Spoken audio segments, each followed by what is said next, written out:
তখন আমি ভাবছিলাম যে না, আমার দ্বারা হবে না, অনলাইনে এগুলা কে করে ভাই। ভাই ভালো সেটআপে ক্লাস নেয়, আর আমি হোয়াইট বোর্ডে কোয়েশ্চেন টাইপ করে বসে দেন পড়াচ্ছি। তোমরা আমার ওই ক্লাসগুলো দেখছো, 10টা কোয়েশ্চেন প্রিন্ট আউট করলে 100 টাকা আসতো। ওই 100 টাকা মিলাইতে আমার অনেক কষ্ট হইতো ভাই। মানে আমি যে গাড়ি দিয়ে যাইতাম ওই ভাড়াটাই আমার কাছে ছিল না, আমি তো হেঁটে হেঁটে স্কুলে যাইতাম। মাস শেষে বেতন ছিল মাত্র 100 টাকা। আর তোমরা এত সুযোগ সুবিধা পাওয়ার পরও পড়ো না, পড়ালেখা করো না। হ্যাঁ, আমি ওই জায়গা থেকে আস্তে আস্তে উঠে আসছি। গল্প শেয়ার করি, সেটা হচ্ছে মানে আমি যখন ক্লাস 10-এ ছিলাম, তোমরা এটা জানলে অনেকে বিশ্বাসই করবে না, আমি যখন ক্লাস 10-এ ছিলাম তখন আমার বাসায় কারেন্টই ছিল না, মানে বিদ্যুৎই ছিল না, ডিরেক্ট কারেন্টের কোনো লাইনই ছিল না। আমাদের বাড়িতে আর কি, এখানে অনেক ফ্যামিলি ছিল যেখানে হচ্ছে বিদ্যুৎ ছিল না, এবং মানে অনেক সাফার করেছি পড়ালেখা করতে আর কি। সো এখন আবার আছে, মনে করো, চিন্তা করো তুমি ক্লাস 1 থেকে 10 পর্যন্ত ওই যে মোমবাতির মতো একটা থাকে, ওইটাকে হচ্ছে আমাদের সিলেটি ভাষায় হচ্ছে আমরা বলি, কি বলে আমি নিজেই ভুলে গেছি। ওইগুলা দিয়ে মানে হচ্ছে আমি পড়ছি, মানে কারেন্টই ছিল না, ঠিক আছে। আর তোমরা এত সুযোগ সুবিধা পাওয়ার পরও পড়ো না, পড়ালেখা করো না। হ্যাঁ, আমি ওই জায়গা থেকে আস্তে আস্তে উঠে আসছি। হারিকেন দিয়ে পড়ালেখা করছি, বুঝছো, হারিকেন। তাও হারিকেন তো ওইটা ভালো, আরো একটা আছে, ওটাকে মেবি ল্যাম্প বলে আই থিঙ্ক। এটা হচ্ছে একটু বাতাস দিলেই নিভে যাইত, ঠিক আছে। আমি ক্লাস 6 থেকে আমার বাসা থেকে এলবি স্কুল, আমি যে স্কুলে পড়তাম ওইটা 3-4 কিলোমিটার হবে। মানে আমি যে গাড়ি দিয়ে যাইতাম ওই ভাড়াটাই আমার কাছে ছিল না, আমি কিন্তু হেঁটে হেঁটে স্কুলে যাইতাম। এটা কিন্তু আমি মিথ্যা কোনো কথা বলতেছি না, বানায় কোনো কথা বলতেছি না। তুমি যদি আমার ইয়েতে মানে আমার এলাকার কাউকে জিজ্ঞেস করো, ওরা বলবে, আমার টিচার যারা আছেন ওনাদেরকে যদি জিজ্ঞেস করো এটা জানতে পারবা। মানে ক্লাস 6 থেকে 9-10 পর্যন্ত ওই যে ভাড়া ছিল মাত্র 5 টাকা, ওই 5 টাকাও আমার কাছে থাকতো না। সো আল্লাহর রহমতে এখন অনেক কিছুই আছে আমার, এখন তো চাইলে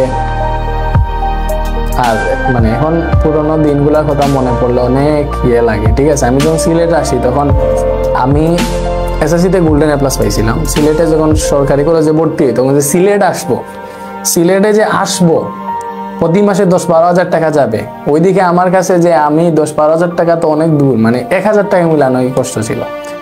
পরে আমি ওইখানে আগে থেকে হচ্ছে টিউশনই নিয়েছিলাম সিলেটে একটা মিডিয়া ফি দিয়ে, বুঝছো। আমি কিন্তু টিউশনই নিয়েছিলাম সিলেটে যখন প্রথম আসি। এখানে টিউটর সেন্টার আছে, ওইগুলো থেকে আমি টিউশনই নিয়েছিলাম মিডিয়া ফি নিয়ে। 4000 টাকা ছিল একটা টিউশনই, নাহিদ জাহিদের, ওদের সাথে এখনো যোগাযোগ আছে। আমি টিউশনে মিডিয়া ফি 2600 টাকা দিয়ে ঢুকছিলাম, মানে 4000 টাকার টিউশনে 2600 টাকা দিয়ে ঢুকছিলাম। আমার এখনো মনে আছে, আজ থেকে বেশি না, মাত্র 2.5 বছর আগে বা 3 বছর হবে, মানে সেকেন্ড ইয়ারে আর কি, ইন্টার সেকেন্ড ইয়ার। চিন্তা করো, একটা টিউশনে 4000 টাকা এক মাস পড়াইলে পাবো, এখান থেকে মিডিয়া ফি ছিল 2600 টাকা প্রথম মাস। ওইটাই দিয়ে টিউশন নিয়ে আসছিলাম সিলেটে। তখন মেবি বাড়ি থেকে তো আর কিছু মানে বাড়ি থেকে শুধু একটা টেবিল না, একটা শুধু হচ্ছে মানে তুষক আর একটা বালিশ নিয়ে আসছিলাম বাড়ি থেকে। আর কিছু বাড়িতে ওইখানে টিউশন পড়াইতাম, সে 2-3 হাজার ছিল, ওগুলা নিয়ে আসছিলাম সিলেটে। এখান থেকে টিউশনি পড়াই টিউশনি বেশি, মানে নিজে চলতে গিয়ে অনেক বেশি টিউশনি পড়াইতেছি, এই জন্য নিজের পড়ালেখা থেকে অনেকটা দূরে চলে গেছিল। এগুলা করে করে পরে হচ্ছে মনে করো অনলাইনে আসলাম, আস্তে আস্তে পড়ানো শুরু করলাম। আর তোমরা আমার পড়ানোর স্টাইলটা এত ভালো লাগলো যে তোমরা হচ্ছে আমাকে অ্যাকসেপ্ট করে নিলাম। এখান থেকেই মনে করো হচ্ছে আমি উঠে গেছি, আল্লাহর রহমতে অনেক ভালোই আছে এখন। তোমাদের কাছে আমি মানে আল্লাহর রহমতে তো সবকিছু হয়েছে, তোমাদের কাছে আমি সারা জীবন কৃতজ্ঞ থাকবো যে তোমরা আমাকে অ্যাকসেপ্ট করছো, আমার ক্লাসগুলা ভালো লাগে, এটা অনেক কিছু, ঠিক আছে। আসলে আমার লাইফ স্টোরি আমি যদি কোনোদিন বলি তাইলে শুনবা। সহজ ছিল আবার সহজ ছিল না, ঠিক আছে। অনেক চড়াই উতরাই পার করে আমি এখানে আসছি বা আজকের এই অবস্থানে আছি। তো বুঝছো ভাইয়া, ক্লাস 7 থেকে টিউশনি পড়াইতাম। আচ্ছা আমি বলি, আমি যখন ফার্স্টে 7 না মেবি 6-এ উঠছিলাম তখন আমি একটা টিউশনি পড়াইতাম। মানে আমার কাজিন, মানে কাজিন বলতে হচ্ছে পাশের বাড়ির আর কি, ক্লাস 1-এর স্টুডেন্ট। মানে 30 দিন পড়াইতাম 1 ঘন্টা করে, মাস শেষে বেতন ছিল 100 টাকা। মানে 30 দিন পড়াইতাম, চিন্তা করো, প্রতিদিন ভাইয়া 30 দিন 1 ঘন্টা করে পড়াইতাম, আর মাস শেষে বেতন ছিল মাত্র 100 টাকা। ওইটা কিন্তু আমি তখন থেকে পড়াইয়া মনে করো ক্লাস 10 যখন দিছি আর কি, ক্লাস 10-এ আমি আমার ফ্রেন্ডদেরকেও পড়াইছি, মোটামুটি তো ভালোই ছিলাম, ক্লাসে 1 নাম্বার রুল ছিল, সেজন্য ওই সুবাদে আমার ফ্রেন্ডদেরকেও পড়াইছি, যারা একদম আমার ক্লাসমেট ওদেরকেও আমি পড়াইছি, টিউশনই পড়াইছি। তো এখানে 500-1000 টাকা পাইতাম, 1000 পাইতাম।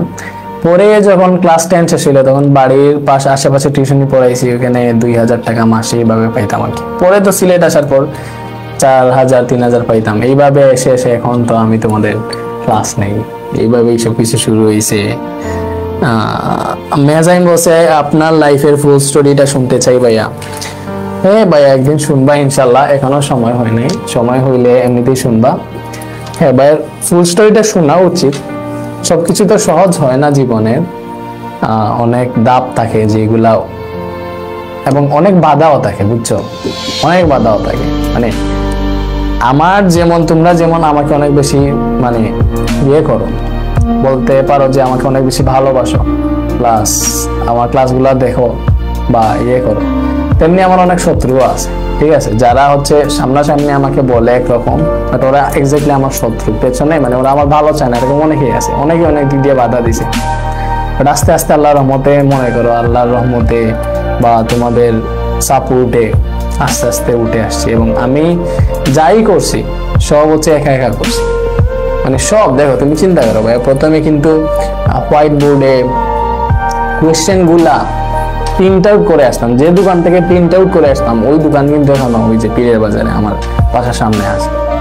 চিন্তা করো, ওইখানে আমি কোয়েশ্চেন প্রিন্ট আউট করে আইনা বোর্ডে লাগিয়ে দেন পড়ে দিতাম, ঠিক আছে। ওই যে প্রিন্ট আউট করাইতাম, আমি একটা জিনিস বলি, যখন তোমার এসএসসি 23-দেরকে আমি ওয়ান শট সিকিউ সলভিং দেই, কোয়েশ্চেন গুলা যে ভাইয়া প্রিন্ট আউট করে আনতাম, ঠিক আছে, মনে করো 10টা কোয়েশ্চেন প্রিন্ট আউট করলে 100 টাকা আসতো, ওই 100 টাকা মিলাই তো আমার অনেক কষ্ট হইতো ভাইয়া, মানে অনেক কষ্ট হইতো।